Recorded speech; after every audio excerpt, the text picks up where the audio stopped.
Alors, les effets de l'inflation. Des conséquences négatives et incertaines, d'une part. Alors, sur les agents, leurs revenus et leurs dépenses. D'abord, sur les revenus fixes. Très très mauvais pour les retraites. Les retraites ne sont pas indexées sur les prix, et donc le pouvoir d'achat des retraités baisse à cause de l'inflation accumulée. C'est vrai pour tout ce qui est prestations sociales d'une manière générale, qui ne sont le plus souvent pas assises pas indexées sur le taux d'inflation. Mais c'est aussi sur les salaires. Pourquoi sur les salaires? Premièrement, parce que on est dans un monde aujourd'hui, c'est pas parce qu'il y a une augmentation de 3% des prix en 2011 que votre patron il va vous augmenter de 3%. J'ai bien peur, on peut le regretter, que ce ne soit pas automatique. Donc il y a déjà ça. Et puis de toute façon, si les prix ont augmenté de 3% en 2011 et que votre patron est généreux et vous augmente de 3% au 1er janvier 2012, il vous a augmenté avec une année de retard. Donc, vous avez perdu du pouvoir d'achat sur 2011.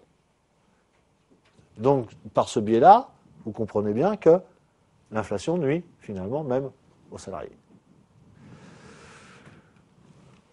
Sur le pouvoir d'achat, j'ai le même salaire, mais réellement, avec ce salaire, je vais pouvoir acheter moins de biens et de services. C'est le principal effet de l'inflation. Sur l'épargne. Alors, sur l'épargne, là aussi, toute une discussion qui est l'impact de l'inflation sur l'épargne. Tout va dépendre des taux d'intérêt. En règle générale, si les taux d'intérêt ne remontent pas, il y a de l'inflation, l'épargne rapporte moins, on vide les comptes sur livret et on consomme l'épargne. En tous les cas, c'est le plus rationnel. Bon, après, est-ce que si les taux d'intérêt sont indexés sur l'inflation, finalement, on peut continuer à épargner. Et puis tout dépend aussi du comportement de consommation dont j'ai parlé tout à l'heure. Qu'est-ce que vont faire les gens quand ils vont constater que les prix augmentent? Est-ce qu'ils vont fuir devant la monnaie et consommer dès qu'ils ont de l'argent, ou est-ce qu'au contraire, ils vont remplir le bas de laine en se disant j'attends des temps meilleurs?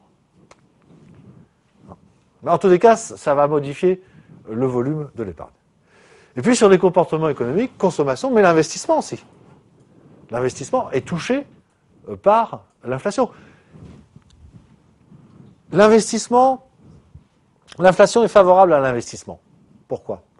On va calculer la rentabilité prévisionnelle de l'investissement. Cette rentabilité prévisionnelle, c'est finalement combien va me rapporter mon investissement, c'est-à-dire quel nombre de produits je vais pouvoir faire avec, et à quel prix, multiplié par le prix de vente.